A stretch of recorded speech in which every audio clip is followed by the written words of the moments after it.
Welcome, IT changemakers, to the DEX Show with Tim Flower and Tom McGraw. Let's get into it. Tim, we recently saw each other, of course, in Barcelona for Nexthink kickoff, and now we're back on other sides of the world to record this very special DEX Show episode. But I realized as I was preparing for the show that I had a weird memory hole, Tim, and the memory hole was I couldn't remember what you were wearing for the fancy dress party with which we closed. I had zero recollection. I was racking my brain. What was Tim dressed up as? And I had no sense of it. Do you remind me, or were you not dressed up? And this is why I couldn't think of it. I was. I had a very. I accessorized, Tom. I actually had to donate my costume. One got lost in the mail, so I donated mine to a colleague, so they could participate. And mine ended up being a hippie peace sign left side earring. That's all I could rock for that night. This is why I couldn't remember it. This was a very low res costume, I have to say. Well, it was almost as low res as my own. I just went around in a beret for the night, and right. Don't ask why. It's a long story, but there we go. The DEX Show at the Nexthink Fancy Dress Ball was basically rocking pretty pathetic outfits, I think it's fair to say. But it was Tom, the participation was off the charts. Everybody was all in on that thing. It was really cool. I know. I felt very, very bad. I felt like I'd done a very poor job considering the efforts many people made. But it was a wonderful fancy dress ball, and it was a wonderful kickoff. I thought it was great to be in Barcelona. Yeah. It was great to see everybody IRL. And listen, one of the things that featured in the presentations and in the discussions was very pertinent to today's very special episode, and that was Nexthink's very recent acquisition, the first acquisition in our history of Manchester-based DAP vendor, which stands for Digital Adoption Platform, AppLearn. And we are really, really privileged to have the AppLearn CEO with us today. His name is Andrew Avanessian. And welcome to the show, Andrew. It's lovely to have you. Yeah, hi guys. Thanks for having me. It's a pleasure. And welcome to Nexthink as well, I would add. How have the last few weeks been? And you can include the fancy dress ball in your overall assessment. Yeah, look, it's been amazing. It's been a little bit of a whirlwind, to be honest. Obviously the GTM kickoff we had in Barcelona last week was phenomenal. The team that we took over from AppLearn really enjoyed it. It was great for, I think, both sides of the fence, really, for the AppLearn guys to see, how we fit into the DEX whole, story, and how, the DAP part of the world kind of extends, DEX into that next natural stage, which is the application. So, it was brilliant, and the atmosphere was amazing. So really enjoyed the first few weeks, but as you can imagine, it's been a very hectic kind of 6-7 months for us, and it's been a very hectic couple of weeks as we've been figuring out how we integrate these two businesses. Yeah, extraordinarily busy, I'm sure, and thanks for making the time for the show and that count. But out of interest, has the Nexthink company culture struck you so far? I mean, you would have had a particularly strong drink of it in Barcelona, so to speak.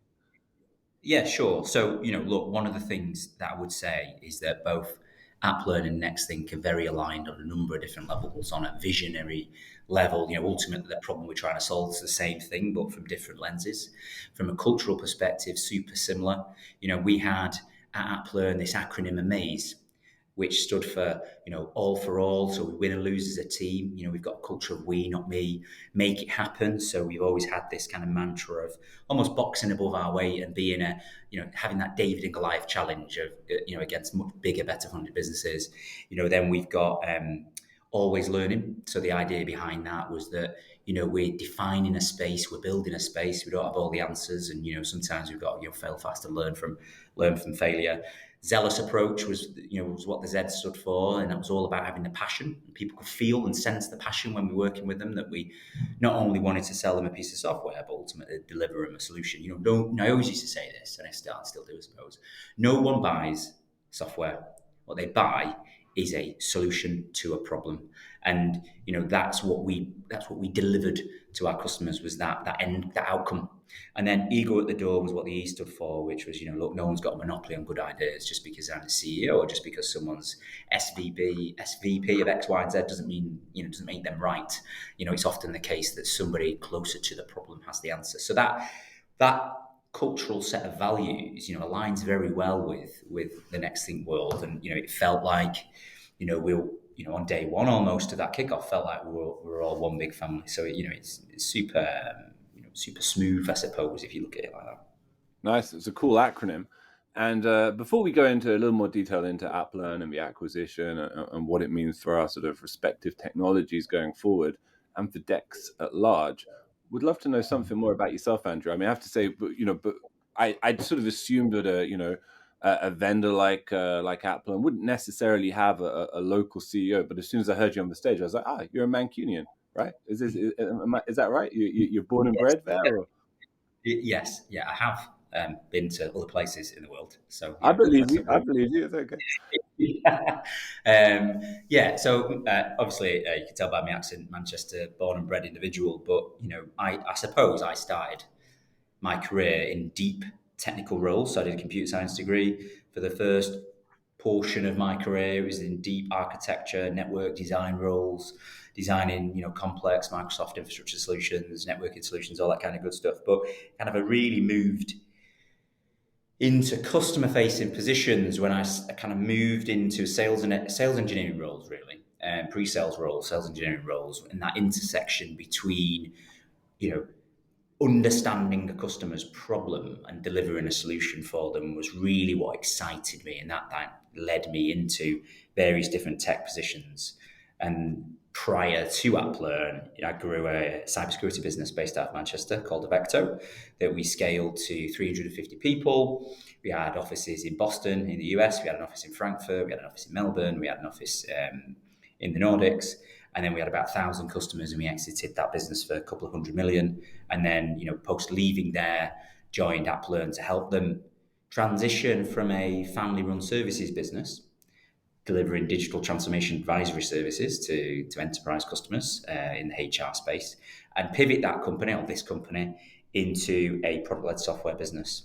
So developing a product, developing an ICP, getting good product market fit, scaling the business, and bringing on some of the world's largest customers. A lot of our customers align very nicely with Nexthink's ICP, but we've got a lot of joint customers as well. And, we've ended up in a situation where some of the largest businesses in the world trust AppLearn to deliver their DAP capabilities. So very passionate about technology, still pretty technical. Obviously, as a CEO, you don't spend much time dealing deep in the weeds of tech, but still enjoy technology, but ultimately understand that whole commercial piece, that intersection where technology solves the problem. And that's kind of what led me, to where I am today, I suppose. And you mentioned AppLearn's origins as a family business, which is relatively unusual for a tech company. It's father-son arrangement, wasn't it? Is that right?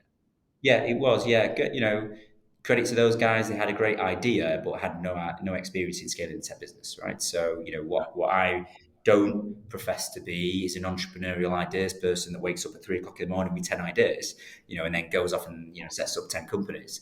But what I am is someone that can understand or spot a good idea, and then understand the roadmap. Be 2 years into the future as to what you need to do to build a business, basically, and actually create a professional outfit. And that's kind of where I joined the company to help them make that transition. And then, the father-son founders kind of took a step back as we became PE backed and kind of went on that growth journey. So, Andrew, let me be the next in a long line of folks to welcome you to the company. I'm really excited to have you guys here. Thank you.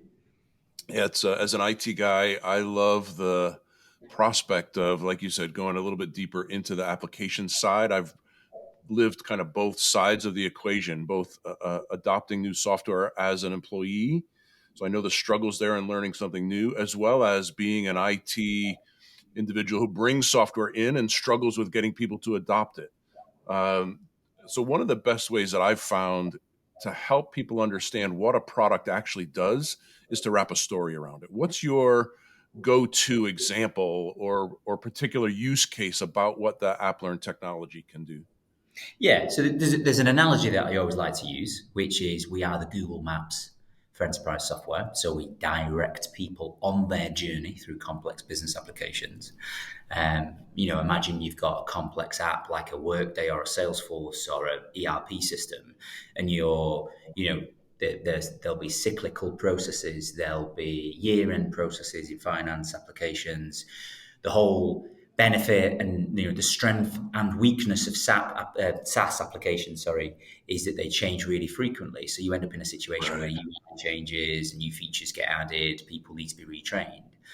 The other really interesting statistic is 70% of learning is actually done on the job or in the flow of work, and only 10% of learning is done in sort of classroom-based training environments. And many enterprises we speak to spend their life in the 10%, but actually, if you could enable the 70%, well, that's an amazing outcome. So what we deliver is a personalized training experience that we say is in the flow of work. So just like maps, you don't have to learn to get anywhere anymore. You put your postcode in or your zip code in, you follow the arrows on the screen, and you've got a traffic jam in front of you. It will redirect you. If you take a wrong turn, it will redirect you. And we do exactly that for complex business applications. There's a real important point here as well, in that multi-app or cross-application journeys plague large enterprises. So if you've got a hire to retire process or procurement to payment process, you're hiring someone, you're in a recruitment application like Smart Recruiters, you then have to go into your HCM application and set them up a profile. You then have to go into your payroll system and set up a profile. You then have to go into X number of other systems. The business process straddles all these different things. They've all got different UIs. They've all got different help desks. They've all got different chatbots. They've all got different analytics. They've all got different knowledge base articles. And what Adapt does is bring a consistent digital employee experience across all of them, corporately branded, tailored for the role, the language, the location of the individual. We can even do things with AI to say, we know what your experiences are on this particular application, and we know what's worked well for other people in a similar role, so consume this piece of guidance. So we essentially allow people to just log into an app and then guide them through whatever it is they need to do without having to be trained on how to do it. And that's the beauty of DAP, and that's why for me it's that last piece of the puzzle. And arguably, well, I'm biased, but arguably the most important piece in the digital experience. And then the last thing I'd say around the tech is, naturally people say, well, how do I identify where the problems are? How do I establish where I need to put guidance? How do I create the guidance? All that kind of good stuff. And that's where the analytics come in. So we've got the most advanced analytics in the space. We can put the product in an experience mining mode or discovery mode, whatever you want to call it, and it will identify for you the applications, the business processes, the stages in those business processes, the groups or demographics of users that are struggling. And then you can use AI capabilities to create and automate the creation of the guide. So we're not quite there yet, but imagine a iterative circle around that loop. You discover the problem, you create the guides automatically, you implement the guides, and then you watch the analytics. You see the problems go down, and then if there's any more iterations around that loop, you can continuously go around it. We're not too far away from that panacea of a solution, but we've got all the components in place. We just need to kind of plug them together a little bit. I love that concept of the multi-disparate applications and business process discovery. In my previous life in IT at an insurance company, one of our most commonly used applications was Notepad, because employees were using it as a scratch pad to keep common data to copy and paste to all of their different applications, either A, because they didn't know how the applications actually worked and there were actually internal workarounds to that, or B, the developers didn't realize that was needed and they were in the dark. So the ability to discover a process flaw like that, to either educate employees or developers is just is a game changer. I can't wait to see it in action. But when did you kind of think about or discover the alignment with DEX, right? DEX is a relatively new IT discipline. It feels like a perfect fit for the AppLearn outcomes. What's the history of your kind of engagement and connection with the DEX space? Yeah. One of the things that what I try to do as the CEO is be 2-3 years ahead of where we are today, what we're trying to achieve and how do we kind of work back from that. So one of the things that I've always struggled with was that, or wanted to solve for, I suppose, and that's where the next thing comes in, is that DAP as a standalone category, I personally don't think will exist in 5 years' time, because you're talking to line of business owners about a specific problem within the application, but you need to deploy a piece of technology. So you need to deploy a browser extension, right? And then you need to be looking at the analytics and be creating the guides and all the rest of it. So the application owners care about the problem. But in lots of organizations, don't have the technical capabilities, don't have the awareness, don't sit within IT to actually deploy the technology out there. So you go to IT and you have to get IT involved, and then it isn't necessarily IT's top priority. So then it might not happen. So clearly we've sold to a lot of organizations and we've solved a lot of challenges for a lot of companies. But what I wanted to do is try and bring those two things together, because if we could have the technology deployed everywhere, and then it was a case of saying to line of business owners, look, it's already in place. The tech to solve these problems are already out there. IT have deployed that for you. All you need to do is turn that on. Then you're in a golden scenario. And that's where my thoughts around kind of moving into this whole DEX space came about. And, I was introduced to Pedro, and then we had a conversation about how these two things fitted together. And, the vision of what we're trying to solve is exactly the same. You could have the best laptop network, Wi-Fi, your Teams applications could be running smoothly, all your drivers are up to date, you're proactively identifying system crashes and you're getting ahead of it and fixing it and all that good stuff. But if the users don't know how to use the applications and they're scratching their head over what they do, they're still losing thousands of hours. So, I'm being extreme to make a point, but what Nexthink's doing is pointless if the users can't use the application. And I don't believe that's an extreme example, right? But, you guys do a great job. No, it's an extreme example, but if the users are struggling and confused, that's where all the time's being lost. And what I think what this does, this joined up story, I think what it does is it allows IT to be an enabler for the line of business owners. Mm-hmm. And it allows the line of business owners not to have the headache of trying to deploy technology out into the environment, because IT already have that capability. It's already deployed out there.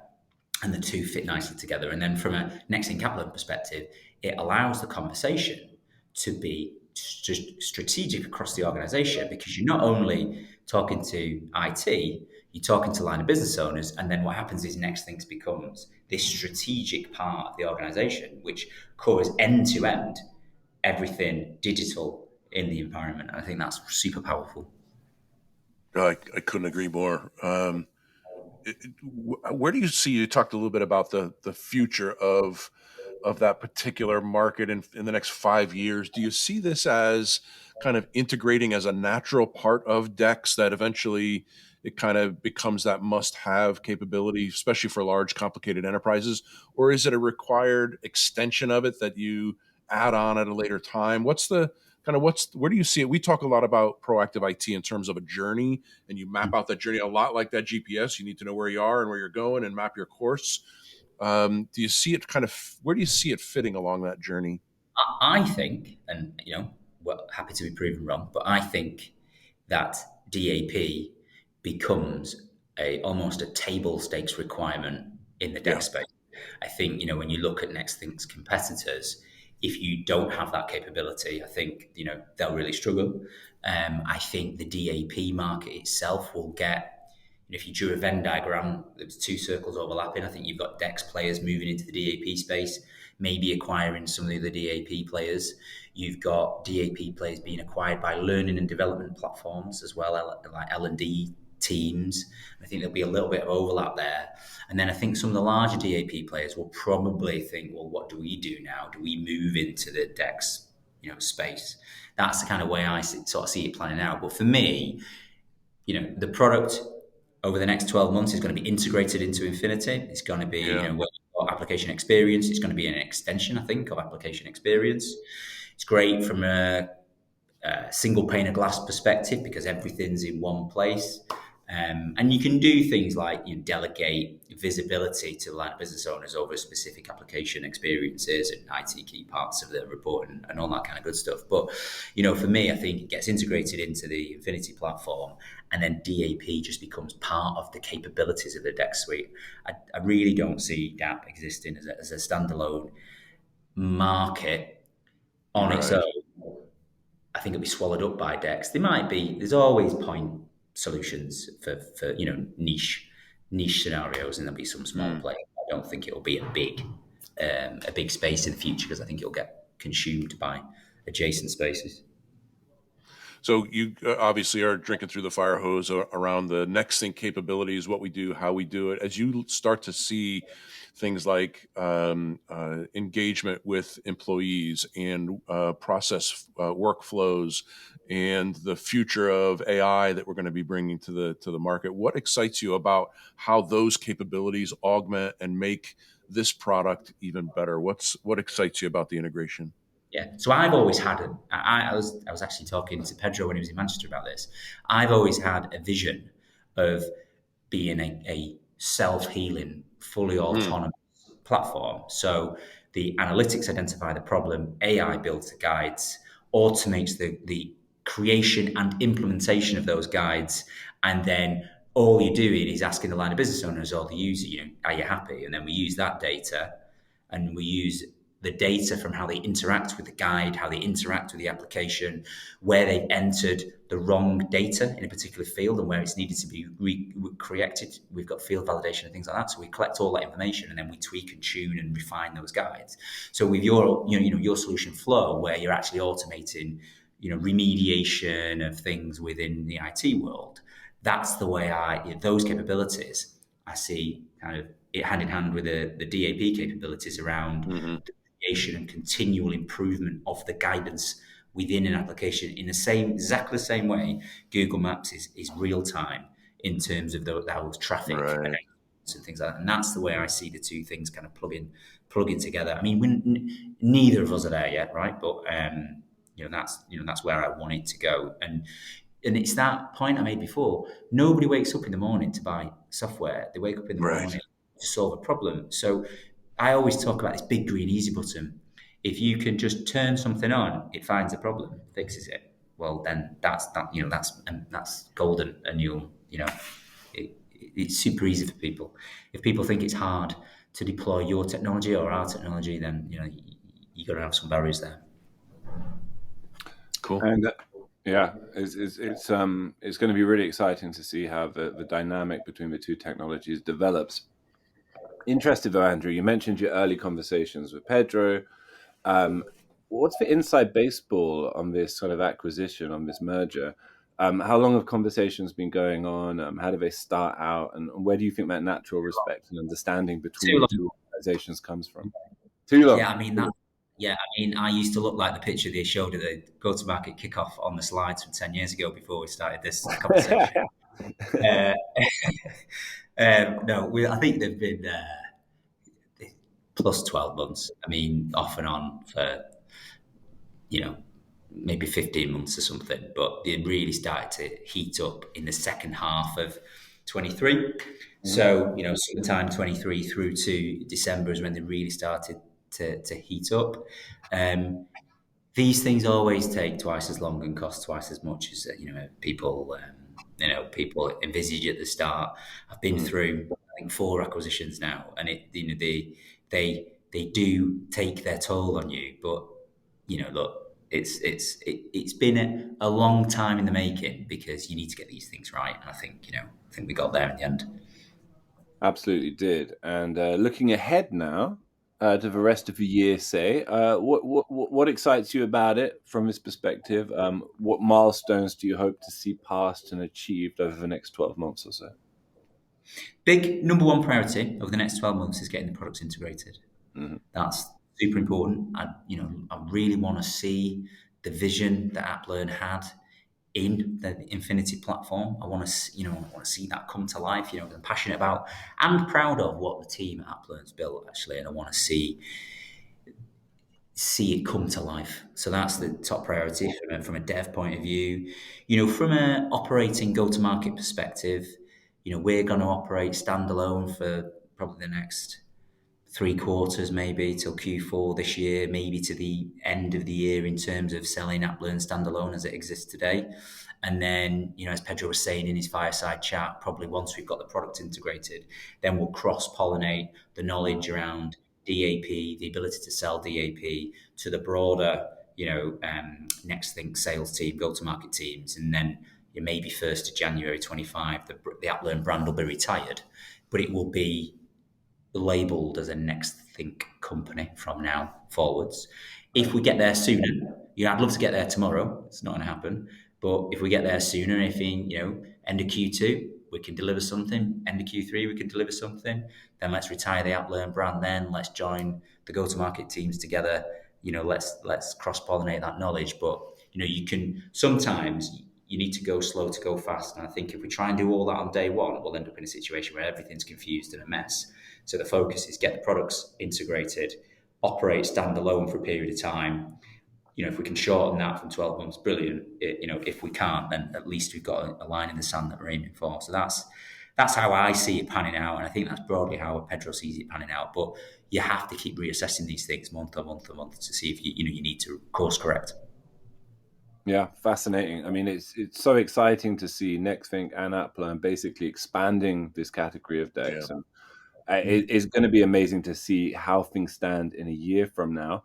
And if anybody wants to read a little more about the acquisition, about AppLearn, we will put some links in the show notes. And listen, Andrew, thanks so much for making the time. I know it's a busy moment for you. And it was nice to meet you in person in Barcelona. And hopefully in a year's time, come back on the show and see how things have developed. Sound good? Yeah. Good. Yeah. Thanks, guys. Appreciate it. Thanks for having me on. Thanks. To make sure that you never miss an episode, subscribe to the show in Apple Podcasts, Spotify, or your favorite podcast player. And if you're listening on Apple Podcasts, make sure to leave a rating of the show. Just tap the number of stars you think the podcast deserves. If you'd like to learn more about how Nexthink can help you improve your digital employee experience, head over to nexthink.com. Thank you so much for listening. Until next time.